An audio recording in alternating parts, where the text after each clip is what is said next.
O mistério que vai rasgar os céus. O que realmente vai acontecer no arrebatamento. Imagine estar caminhando na rua e, de repente, alguém ao seu lado desaparece no ar. O motorista de um ônibus some, deixando o veículo desgovernado.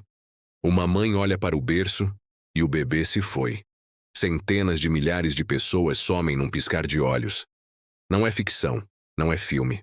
É o que muitos cristãos creem que acontecerá no evento mais dramático da história futura da humanidade. O arrebatamento. Mas, será mesmo assim? Será que o arrebatamento vai acontecer dessa forma cinematográfica, como tantos pregadores descreveram nos últimos anos? Ou será que a Bíblia revela algo ainda mais profundo, mais simbólico e mais chocante do que tudo o que imaginamos? Este vídeo não é mais uma especulação apocalíptica. É uma jornada espiritual até o coração do mistério do arrebatamento, como ele realmente será segundo as Escrituras. E prepare-se. O que você vai descobrir pode abalar sua fé, ou fortalecê-la como nunca antes. O chamado que ecoa desde os céus. A palavra arrebatamento não aparece literalmente nas traduções em português da Bíblia, mas sua ideia atravessa toda a Escritura como um fio invisível. Depois nós, os que ficarmos vivos, seremos arrebatados juntamente com eles nas nuvens, a encontrar o Senhor nos ares. 1 Tessalonicenses 4,17. Esse versículo é o ponto de partida, mas não o ponto final, porque quando Paulo escreve sobre o arrebatamento, ele está se referindo a algo muito mais profundo do que um simples desaparecimento. A palavra usada em grego é harpazo, que significa ser agarrado com força, retirado com urgência, como alguém puxado das chamas. É uma palavra que carrega tensão, intensidade e velocidade. Mas para entender o arrebatamento, precisamos ir além da palavra e mergulhar no seu contexto espiritual, simbólico e profético. E é aqui que começa a grande revelação. Um segredo escondido nas sombras do Antigo Testamento. Você sabia que o arrebatamento já foi simbolizado no Antigo Testamento? Enoque foi levado sem ver a morte. Elias subiu aos céus num redemoinho. Moisés foi ocultado por Deus e nunca mais encontrado. Esses não são apenas fatos isolados. São sinais proféticos de um padrão que se repete. Deus sempre retira os seus antes de um juízo decisivo. Antes do dilúvio, Noé entra na arca. Antes da destruição de Sodoma, Ló é retirado às pressas. Antes da ira final, os selados são arrebatados. Como foi nos dias de Noé, assim será também a vinda do Filho do Homem. Mateus 24:37. O arrebatamento é o resgate antes da tempestade. Mas não apenas um escape, é uma separação espiritual entre luz e trevas. Um mundo que está sendo preparado. Vivemos hoje num tempo de zombaria espiritual. Muitos dizem, sempre falaram disso. Nunca aconteceu. Mas o apóstolo Pedro já nos alertou. Nos últimos dias virão escarnecedores, dizendo: onde está a promessa da sua vinda? 2 Pedro 3:4. E enquanto o mundo ri, o Espírito Santo sussurra aos corações atentos: o tempo está chegando, prepare-se. Você sente isso? Não é só o aumento das guerras. Não é só o avanço da tecnologia. Não é só a apostasia das igrejas. É uma atmosfera invisível que se intensifica. Como uma pressão espiritual antes da explosão. Como um céu escurecendo antes da tempestade final. Este vídeo vai te revelar o que poucos estão prontos para ouvir. Nos próximos minutos, você vai descobrir o que realmente é o arrebatamento segundo a Bíblia, sem distorções sensacionalistas. Quem será arrebatado e quem será deixado. Os sinais invisíveis que antecedem esse momento. O que vai acontecer imediatamente após o arrebatamento, no céu e na terra. Prepare-se. Este vídeo é uma chave espiritual, porque se você entender o arrebatamento, você entenderá como viver agora. As raízes bíblicas do arrebatamento. Um resgate antes do juízo. Para muitos, o arrebatamento parece uma doutrina moderna, algo saído de filmes apocalípticos ou livros de ficção evangélica. Mas a verdade é que essa revelação está enterrada profundamente nas páginas da Escritura, como um código espiritual, esperando ser decifrado. E quando olhamos com olhos espirituais, percebemos que o arrebatamento é mais do que um evento escatológico. É um símbolo eterno do cuidado de Deus com os seus, repetido vez após vez, desde o Gênesis até o Apocalipse. Enoque. O primeiro arrebatado. Andou Enoque com Deus e não apareceu mais porquanto Deus para si o tomou. Gênesis 5:24. Apenas 7 gerações após Adão, surge Enoque, o homem que não provou a morte. Ele não fundou impérios, não construiu templos, mas caminhou com Deus. E isso foi suficiente para que fosse retirado da terra antes do dilúvio da corrupção. A tradição judaica afirma que Enoque foi levado porque viu o que estava por vir. Ele simboliza o povo fiel que é retirado antes que a ira caia sobre o mundo. Elias, o redemoinho da glória. Séculos depois, outro homem de Deus seria retirado de forma sobrenatural. E sucedeu que, indo eles andando e falando, eis que um carro de fogo separou a ambos, e Elias subiu ao céu num redemoinho. Segundo Reis 2:11, Elias representa o profeta fiel até o fim, o que não se curvou diante de reis perversos, o que enfrentou os falsos profetas. Sua partida não foi silenciosa. Foi triunfal, visível, simbólica. O céu o reivindicou com glória. Elias é um tipo do arrebatamento visível, quando os que perseverarem até o fim serão exaltados publicamente, aos olhos dos que zombaram, duvidaram ou perseguiram. Moisés. O oculto por Deus, Moisés não foi arrebatado, mas sua morte carrega um símbolo único. E morreu ali Moisés, porém ninguém sabe até hoje o lugar da sua sepultura. Deuteronômio 34:5-6. Judas 1:9 menciona que o arcanjo Miguel disputou com Satanás pelo corpo de Moisés. Por quê? Alguns estudiosos apontam que Moisés representa os que morrem em Cristo antes do arrebatamento, mas que serão ressuscitados gloriosamente para encontrar o Senhor nos ares. Os mortos em Cristo ressuscitarão primeiro. 1 Tessalonicenses 4:16. Moisés mais Elias. Ambos aparecem com Jesus no Monte da Transfiguração, um símbolo de mortos e vivos unidos na glória futura. Noé e Ló. A separação, antes do juízo. Jesus comparou diretamente o tempo do fim com os dias de Noé e Ló. Assim será no dia em que o Filho do Homem se há de manifestar. Lucas 17:26-30. Noé foi guardado na arca antes do dilúvio. Ló foi retirado de Sodoma antes do fogo. Ambos foram selados antes da destruição. O arrebatamento segue esse mesmo padrão: retirada, separação, livramento. Uma colheita espiritual. Separando joio e trigo. Jesus também falou de uma colheita no fim dos tempos. Mandará os seus anjos, e eles ajuntarão do seu reino tudo o que causa escândalo. Mateus 13:41. A imagem é de anjos ceifadores, reunindo os escolhidos. Essa separação não é apenas geográfica, é espiritual. Os corações são pesados, as vidas são seladas. Os que andam na luz são colhidos primeiro. A arca. Está fechando? Nos dias de Noé, a arca ficou aberta por muito tempo. Mas chegou o dia em que Deus mesmo fechou a porta. E o Senhor o fechou dentro. Gênesis 7:16. Da mesma forma, a porta da graça ainda está aberta hoje. Mas chegará o dia em que ela se fechará, e muitos baterão do lado de fora. O arrebatamento será o fechamento invisível da arca. O arrebatamento já está em curso?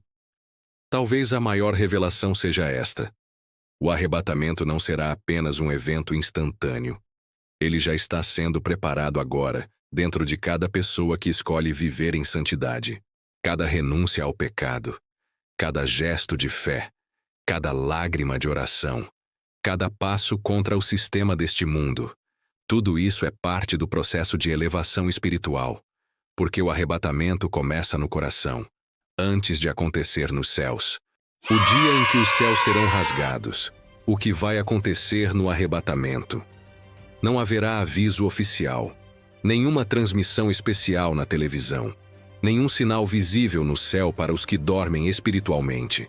Mas, de repente, algo sobrenatural acontecerá.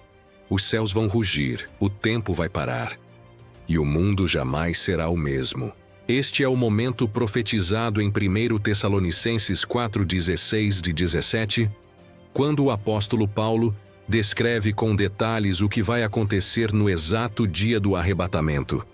Porque o Senhor mesmo descerá do céu com alarido, com voz de arcanjo e com a trombeta de Deus. E os que morreram em Cristo ressuscitarão primeiro. Depois nós, os que ficarmos vivos, seremos arrebatados juntamente com eles nas nuvens, a encontrar o Senhor nos ares. Mas o que isso significa? Vamos decodificar cada parte espiritual e profeticamente. Com alarido, voz de arcanjo e trombeta de Deus. A primeira coisa que vai acontecer não será visível, será audível. Alarido. Grito de guerra, comando celestial, um brado vindo diretamente da boca do próprio Senhor. Voz de arcanjo. Provavelmente Miguel, o comandante dos exércitos celestiais, convocando os eleitos como um general chamando seus soldados.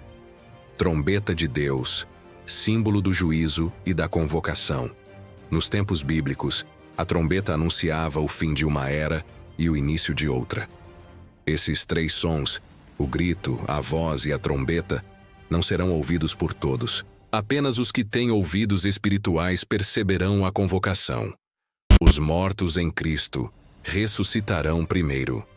Este será o maior milagre da história, a ressurreição em massa de todos os que morreram fiéis ao Senhor, a vós que morreram orando, mártires esquecidos em catacumbas, missionários sepultados em terra estrangeira, cristãos que dormiram na esperança da volta. Todos ressuscitarão instantaneamente, com corpos glorificados, incorruptíveis, semelhantes ao corpo ressuscitado de Cristo. Num momento, num abrir e fechar de olhos, ao som da última trombeta, os mortos ressuscitarão incorruptíveis. 1 Coríntios 15:52. O túmulo não será mais o fim. A terra devolverá seus tesouros. A morte perderá seu poder. Seremos arrebatados nas nuvens. Logo depois da ressurreição, algo ainda mais espantoso acontecerá. Os que estiverem vivos em Cristo serão transformados e serão elevados nos ares. Isso não é metafórico, é literal. Será um movimento ascendente, como Elias subindo no redemoinho, como Jesus subindo aos céus diante dos discípulos. E assim estaremos para sempre com o Senhor. 1 Tessalonicenses 4:17.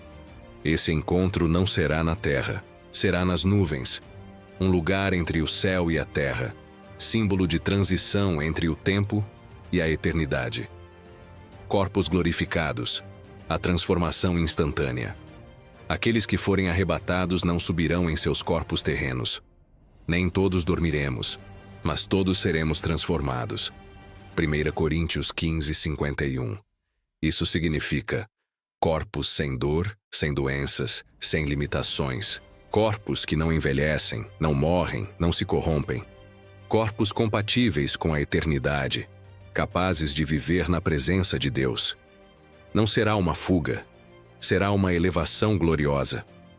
O mundo que fica para trás. E o que acontecerá com os que não forem levados? Este é o ponto mais sombrio e o mais ignorado. A Terra vai ficar em choque. Imagine, aviões sem pilotos, carros sem motoristas, famílias destruídas pela ausência súbita de entes queridos. Mas mais do que o caos físico, será um caos espiritual. O mundo será entregue a uma grande mentira. Por isso Deus lhes enviará a operação do erro para que creiam na mentira. 2 Tessalonicenses 2:11. Aqueles que zombaram, rejeitaram, procrastinaram, estarão agora diante do maior vazio espiritual da história. O Espírito Santo, que hoje segura a maré do mal, será removido parcialmente, 2 Tessalonicenses 2:7, abrindo espaço para o surgimento do Anticristo. Um evento inesperado, mas não imprevisível. Jesus foi claro. Daquele dia e hora ninguém sabe. Será como um ladrão de noite. Mateus 24:36. 1 Tessalonicenses 5:2. Mas também disse: vigiai, para que esse dia não vos apanhe de surpresa. Lucas 21:34. Ou seja, o mundo não verá, mas os vigilantes saberão. Haverá um sussurro no espírito dos que oram, um estremecimento nas almas sensíveis, um peso de urgência nos corações dos santos. E então, ele virá. O mundo após o arrebatamento, a era do engano e da escuridão. O arrebatamento não será apenas uma partida silenciosa, será o início de uma nova era na Terra. Uma era que os profetas chamaram de a Grande Tribulação, um tempo de trevas jamais visto desde a criação do mundo. Jesus disse: porque haverá então grande tribulação, como nunca houve desde o princípio do mundo até agora, nem jamais haverá. Mateus 24:21. E tudo começa com a ausência dos santos. A retirada da luz. Jesus chamou os seus discípulos de luz do mundo e sal da terra. Mateus 5:13-14. Quando essa luz for retirada, o que sobra? Escuridão, corrupção, o domínio pleno das trevas espirituais. O Espírito Santo ainda agirá, mas de forma diferente.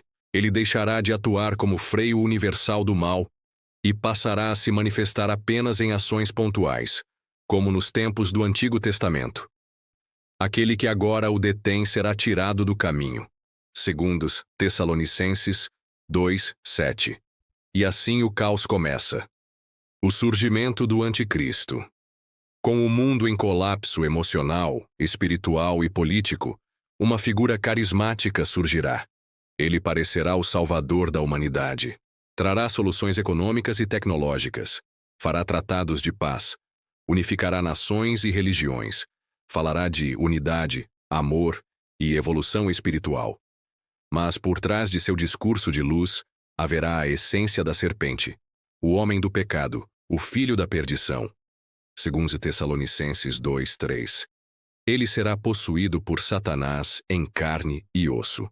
O anticristo não será apenas um político, será a encarnação do engano. O governo das bestas. Apocalipse 13 fala de duas bestas, uma política, o anticristo, outra espiritual, o falso profeta.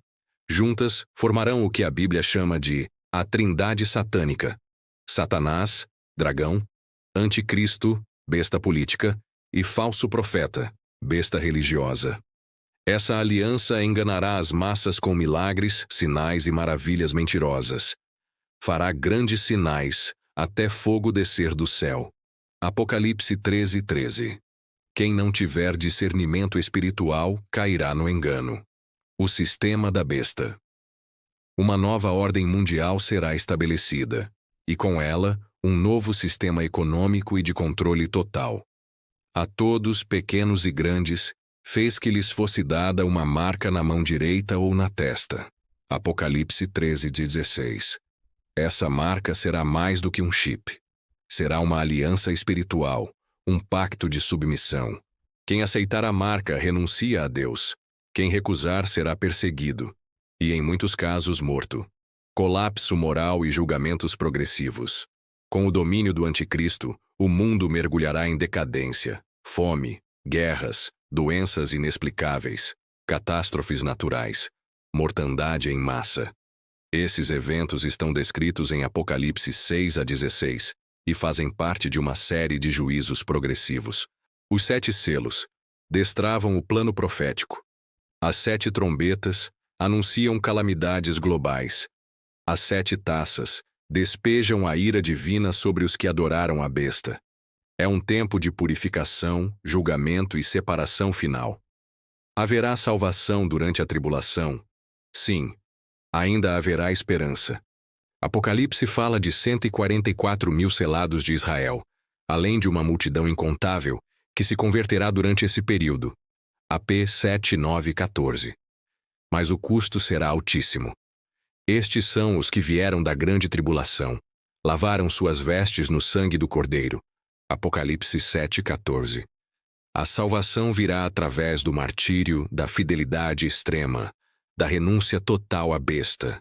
Ser cristão na tribulação será um ato de heroísmo espiritual. Quanto tempo vai durar? A tribulação terá 7 anos, divididos em 2 períodos de 3 anos e meio. Os primeiros 3,5 anos, aparente paz e reconstrução. Os últimos 3,5 anos, perseguição total, caos e juízos divinos. Esse tempo é chamado de tempo de angústia de Jacó. Jeremias 37. 1 semana de anos. Daniel 9:27. 42 meses. Apocalipse 11, 2, 13, 5. Um tempo, 2 tempos e metade de um tempo. Daniel 7:25. Ao final desse período, Jesus voltará visivelmente com os seus santos, e o anticristo será destruído pela palavra de sua boca. O maior arrependimento da história. No silêncio após o arrebatamento, muitos cairão em si. Verão igrejas vazias. Encontrarão Bíblias abertas em casas abandonadas. Se lembrarão de pregações, vídeos e apelos ignorados. Será o tempo do choro e ranger de dentes. O tempo da consciência, mas também da consequência. Então 2 estarão no campo. Um será levado e o outro deixado. Mateus 24:40. E o que ficou, saberá tarde demais que perdeu o chamado. O chamado final. O que fazer antes que seja tarde? Se tudo o que ouvimos até aqui fosse apenas teoria, se o arrebatamento fosse apenas uma alegoria, se o anticristo, os selos, as trombetas e as taças fossem apenas símbolos de outra coisa qualquer, talvez pudéssemos ignorar. Mas não são. Essas profecias estão em um livro sagrado, preservado por milênios, escrito com sangue, suor e lágrimas por homens que viram o invisível. E mais, confirmadas por eventos, revelações e sinais que já estão se cumprindo diante dos nossos olhos. Portanto, este não é um vídeo sobre o futuro. É um chamado para o agora. Ainda há tempo. Mas está acabando. O relógio profético está nos últimos minutos. Os sinais estão por toda parte. Guerras e rumores de guerras, fomes e pestes, catástrofes naturais em série, apostasia crescente, amor se esfriando, aumento de falsos cristos e falsos profetas. Tudo isso já foi profetizado. E tudo isso já está acontecendo. Quando virdes todas estas coisas, sabei que está próximo, às portas. Mateus 24:33. Estamos à beira do grande chamado. A última trombeta está sendo afinada nos céus. Como estar pronto para o arrebatamento? Muitos perguntam, mas o que eu preciso fazer para estar pronto? A resposta não é se esconder, nem decorar teorias. É simples, e ao mesmo tempo profunda. Vigiai, pois, em todo o tempo, orando. Lucas 21:36. Santificai-vos, porque amanhã o Senhor fará maravilhas no meio de vós. Josué 3:5. Estar pronto é viver em aliança com Cristo. Isso significa arrependimento sincero, relacionamento vivo com Deus, vida de oração e obediência, santidade no coração, não só nas palavras. Não se trata de ser perfeito, mas de estar posicionado. Como as virgens prudentes com suas lâmpadas acesas. Mateus 25. A fé não pode ser herdada. Neste momento, milhares estão contando com a fé de seus pais, de seus avós, de seus pastores. Mas o arrebatamento é pessoal. Ninguém será levado por associação. Não haverá vagas por influência. O passaporte para o céu não é herança. É aliança.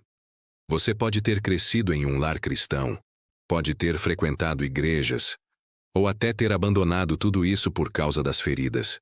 Mas Deus não te abandonou. Hoje Ele ainda está chamando. E se o arrebatamento acontecesse hoje? Feche os olhos por um instante. Imagine estar caminhando e de repente sentir algo no espírito. Um chamado, um estremecimento, uma paz profunda. E então, você sobe. As roupas ficam. As preocupações desaparecem. Você é envolvido por uma luz indescritível. E lá, entre as nuvens, você vê milhões de outros sendo recebidos por anjos. E no centro de tudo, Ele, com olhos como chama de fogo e um sorriso que atravessa sua alma. Bem-vindo, eu te esperei por tanto tempo, diz Jesus. Agora volte, abra os olhos. Se o arrebatamento fosse hoje, você subiria? A última trombeta ainda não tocou. Ainda há uma chance. Se você está ouvindo esta mensagem, é porque Deus ainda está esperando por você. Ele não deseja que ninguém se perca. Ele deseja que você esteja entre os levados e não entre os deixados. O Senhor não retarda a sua promessa, mas é longânimo para convosco, não querendo que ninguém pereça. 2 Pedro 3:9. Então, não adie. Volte à oração, reabra a Bíblia, reconcilie-se com Deus. Busque o Espírito Santo. Quebre o orgulho, vença a resistência e se renda. O céu vai ficar incompleto sem você. Não pense que Deus olha para você como mais um número. Você não é parte da multidão. Você é parte do plano. Há um lugar nas nuvens reservado para você. Um nome escrito no livro da vida. Um encontro marcado que só você pode comparecer. Mas o convite tem prazo. E a porta, como na Arca de Noé, vai se fechar. Antes que isso aconteça, escolha ser um dos que sobem, e não dos que ficam para chorar.